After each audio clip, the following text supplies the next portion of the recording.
Hi everyone, Dr. Jeff Ackery with Magdalene here from Goldsleigh Wellness. And last week I was away. I was in Hilton Head playing golf, not very well, but lots of fun. It was lots of heat, lots of humidity, and lots of fallen trees after the hurricane went through. So that was a bit of a challenge to navigate around them with the golf cart. But we're back this week, and Magdalene has a great topic this week. We're going to talk about degenerative discs. And so what that is a condition that can happen over time as your discs start to degrade and dehydrate.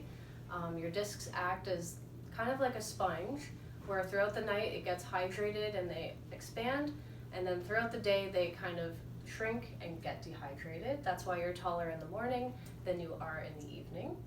And so disc degeneration is pretty much the dehydration of your discs. Yeah, they kind of dry out. And I get a lot of people coming in, they get an x-ray or they bring their MRI or something, and they say, oh my goodness, I have disc degeneration.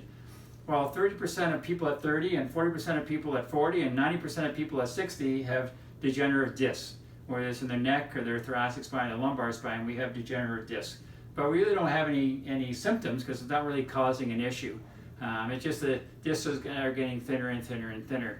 And what happens is that in your back, you have a disc and it's nice and thick, and you have these rings. And in the center of that, you actually have a nucleus pulposus. It's like a caramel bar with a soft center. And what has to happen is, as Megan was saying, is during the day, this is being squished and the water kind of comes out of it. And at night, what we want to have happen is we want to have water come back into it, so that nucleus then kind of fills back up again, so the disc gets nice and healthy again. So that's what happens with a disc during day and night. So there are various causes for disc degeneration, obesity being one, where it puts a lot of loading on your discs, causing them to degenerate. There's also posture is a big thing for your back. Normally when you're standing, your legs take a lot of that weight, but when you're sitting, pressure is put on weird spots throughout your back, and that can be really bad for your discs. Trauma is a big one, so if you're doing a lot of twisting motion, if you're playing baseball and you're in the picture and you're always moving your body like that, or if you're a big golfer and you do a lot of golf swings, that can put a weird twisting force on your discs, causing them to degenerate. So avoiding those motions is pretty important. Diuretics is another thing that can be really bad for your discs.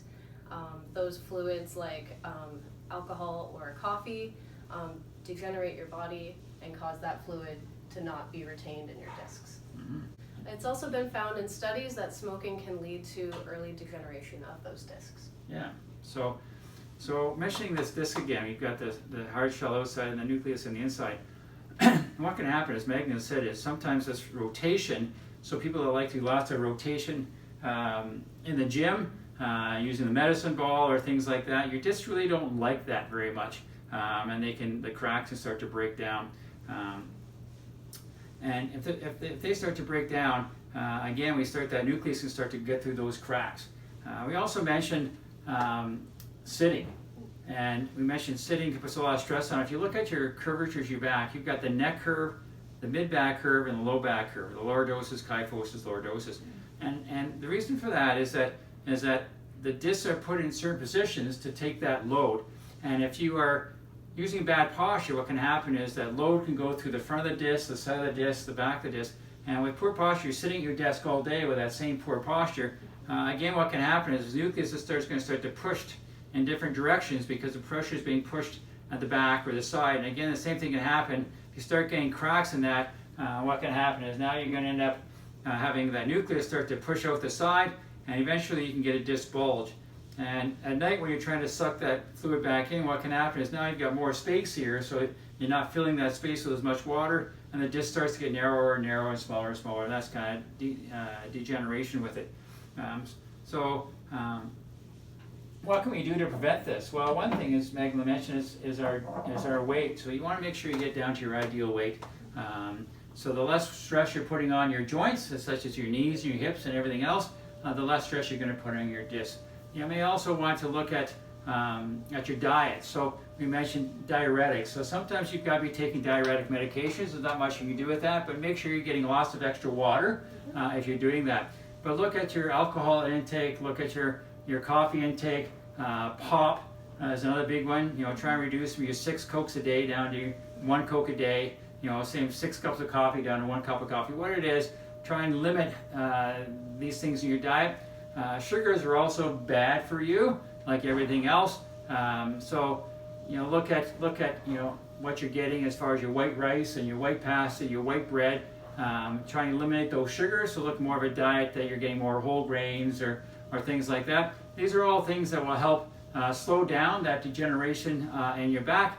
And again, everybody's going to get degeneration in the back. The whole idea is to prevent it as long as we can. Keep your disc as healthy as we can. And just because you have degeneration in your back doesn't mean you're going to get back surgery. You're going to need a new back.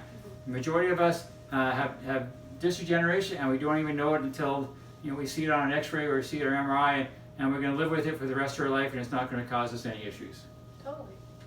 So if you liked our video, make sure to give it a like and subscribe to our channel if you want to see some more content. Please comment below if you have any ideas of what you would like us to cover next week. And as always at Goldsworthy Wellness, we got your back.